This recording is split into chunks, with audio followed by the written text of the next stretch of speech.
This is how I'm an endgame. In my house, one day you'll be blind like me. You'll be sitting there, a speck in the void, in the dark, forever, like me. One day you'll say to yourself, I'm tired, I'll sit down. And you'll go and sit down. And then you'll say, I'm hungry. And you'll get up to get something to eat. But you won't get up. You'll say, I shouldn't have sat down. But since I have, I'll sit on another while longer.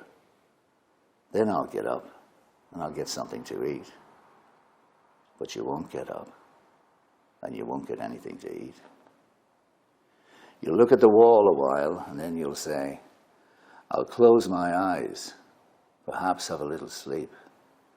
And after that, I'll feel better. And you'll close them. And when you open them, again, there'll be no wall anymore. Infinite emptiness will be all around you. All the resurrected dead of all the ages wouldn't fill it.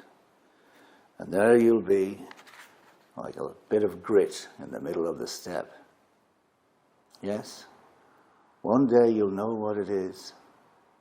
You'll be like me, except that you won't have anyone with you, because you won't have had pity on anyone, and because there won't be anyone left to have pity on. Get your head around that.